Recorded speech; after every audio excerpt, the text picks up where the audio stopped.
Hi అండి, welcome back to my channel. అందరు ఎలా ఉన్నారు? నేను బాగున్నానండి. మీరు ఎలా ఉన్నారు అనేది కింద కామెంట్ సెక్షన్లో కామెంట్ చేయండి. ఈరోజు వీడియోలో ఒక 2-3 విషయాలు షేర్ చేద్దాము అని చెప్పేసి అనిపించింది.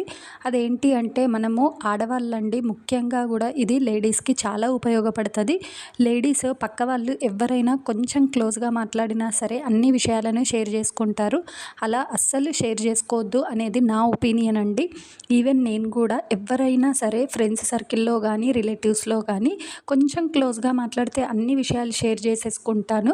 అది చాలా తప్పు అని ఇప్పుడిప్పుడే అర్థం చేసుకొని ఎవరికో ఒక్కరికన్నా ఉపయోగపడుతుంది అని చెప్పేసి ఈరోజు వీడియోలో ఆ విషయాన్ని షేర్ చేసుకోవాలనిపించింది. అందుకోసమనే ఆ విషయం గురించి మాట్లాడుతున్నానండి. మన చుట్టుపక్కల వాళ్ళు కానీ మన రిలేటివ్స్ ఎవరైనా సరే మనతోని క్లోజ్గా ఉన్నట్టు నటిస్తారండి. వాళ్ళు ఎందుకంటే మన విషయాలు, మన ఫ్యామిలీ బ్యాక్గ్రౌండ్, ఫ్యామిలీలో జరిగిన విషయాలన్నీ షేర్ చేసుకుంటాము ఏమో అని చెప్పేసి వాళ్ళు మనతోని క్లోజ్గా ఉన్నట్టు ఉంటారు. అంతే తప్పించి వాళ్ళు నిజంగా మనతోని క్లోజ్గా ఉండడానికైతే ఉండరండి. అందుకోసమని చెప్పేసి మనము 1కి 2 సార్లు ఆలోచించే మన విషయాలను అయితే షేర్ చేసుకోవాలి. మెయిన్గా అయితే మన ఫ్యామిలీ విషయాలని ఎవరితోని కూడా డీప్గా డిస్కస్ చేయొద్దండి. ఎందుకంటే ఎవ్వరు కూడా మనకు వచ్చే బాధలనైతే అంత డీటెయిల్గా అయితే తీర్చలేరు. కాబట్టి మన విషయాల్ని పక్క వాళ్ళకి ఎంత తక్కువ చెప్పుకుంటే అంత మంచిదండి. మనం చెప్పుకోకుంటేనే మనకు వాల్యూ అనేది ఉంటుంది, రెస్పెక్ట్ కూడా ఉంటుంది. ఒకవేళ మనము అన్ని విషయాలని షేర్ చేసుకొని మన ఫ్యామిలీ విషయాలని చెప్తే వాళ్ళ ముందు ఇన్సల్ట్ అవుతాము. అదేవిధంగా వాళ్ళు ఇంకొక ఇద్దరికి చెప్పి ఇంకా వాళ్ళకు కూడా తెలిసేటట్టు చేస్తారు తప్పించి వాళ్ళు దాచుకోరు. అండ్ ఇది నేను చెప్పాలనుకుంది. మరి అందరు అలా ఉంటారు అని కాదండి. కొందరు ఇలా క్లోజ్గా ఉండి అన్ని విషయాలు షేర్ చేస్తారు అని చెప్పేసి అంటున్నాను. కొందరు వాళ్ళ విషయాల్ని ఒక్క విషయం కూడా బయటకు చెప్పకుండా పక్కన వాళ్ళ విషయాలు మాత్రము అన్నీ తెలుసుకోవాలి అని చూస్తారు. అలాంటి వాళ్ళ కోసమే నేను ఇది షేర్ చేద్దాం అనిపించింది.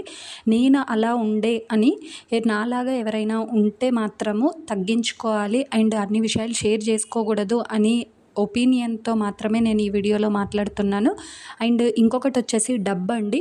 డబ్బు కూడా మన దగ్గర రిలేటివ్స్కి కానీ చుట్టుపక్కల వాళ్ళు తీసుకునేటప్పుడు ఒకలాగా మాట్లాడతారు, ఆ తర్వాత తీసుకున్న తర్వాత ఒకలాగా మాట్లాడతారు. అక్కడ కూడా ఇద్దరి మధ్యన గొడవలు స్టార్ట్ అవుతాయి. ముందు ఎంత కరెక్ట్గా బాండింగ్ ఎంత ఉండేనో మనము డబ్బు ఇచ్చిన తర్వాత మన బాండింగ్ అనేది అంత దూరం అవుతుంది. ఎప్పుడైనా సరే మనీ తీసుకున్నా ఇచ్చినా కూడా ఏది జరిగినా ఈ రెండింటికి మధ్యలో అయితే కంపల్సరిగా గొడవ అనేది జరుగుతుందండి. ఈ డబ్బు విషయంలో కూడా ఎవరో ఒక్కరు కరెక్ట్గా ఉండి కరెక్ట్గా డబ్బు తీసుకోవడం, డబ్బు ఇవ్వడము అనేది జరుగుతుంది తప్పించి మ్యాక్సిమం 90% కూడా డబ్బు విషయంలో గొడవలు అవుతూనే ఉంటున్నాయి. మనము తీసుకునే ముందు, ఇచ్చే ముందు చాలా ఆలోచించి మన ఫ్యామిలీతోని డిస్కస్ చేసే ఈ డిసిషన్ అయితే తీసుకోవాలండి. ఏ పని చేసినా ఫస్ట్ మన ఇంట్లో ఎవరైతే పెద్దవాళ్ళు ఉంటారో, ఎవరైతే అంతా లీడ్ చేసే వాళ్ళు ఉంటారో వాళ్ళకి చెప్పే ఏ పనైనా చెయ్యాలి అనేది కూడా నా ఒపీనియన్ అండి. ఎందుకంటే మనము ఏదైనా ప్రాబ్లం ఫేస్ చేస్తే మన ఇంటిల్లి పాదికి వస్తుంది కానీ మన దగ్గర బంధువులకో మన చుట్టుపక్కల వాళ్ళకో అస్సలు రాదు. అన్నీ ఫేస్ చేసేది మనమే కాబట్టి అంతా ఒక దగ్గర కూర్చొని డిస్కస్ చేసి డెసిషన్ అనేది తీసుకోవాలి. డెసిషన్ అనేది చాలా ఇంపార్టెంట్ అండి.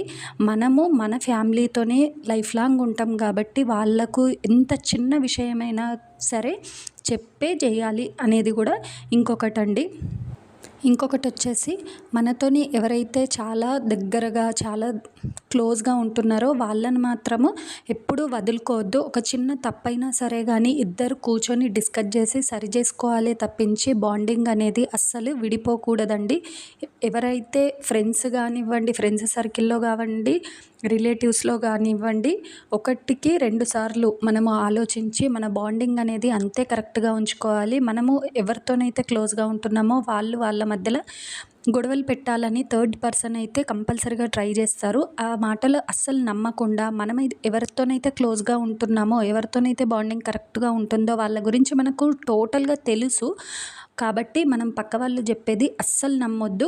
మెయిన్గా మన ఫ్యామిలీ మెంబర్స్తోని ఎంత క్లోజ్గా ఉంటే అంత మంచిదండి. ఎప్పుడు కూడా పక్కన వాళ్ళు చెప్పిన మాటలు నమ్మి ఏ గొడవలకు కూడా ఇన్వాల్వ్ అవ్వద్దు అనేది నా ఒపీనియన్ అండి. ఇవన్నీ నేను చూసినవి, ఫేస్ చేసినవి మాత్రమే చెప్తున్నాను. వీడియో నచ్చినట్లయితే లైక్ చేయండి.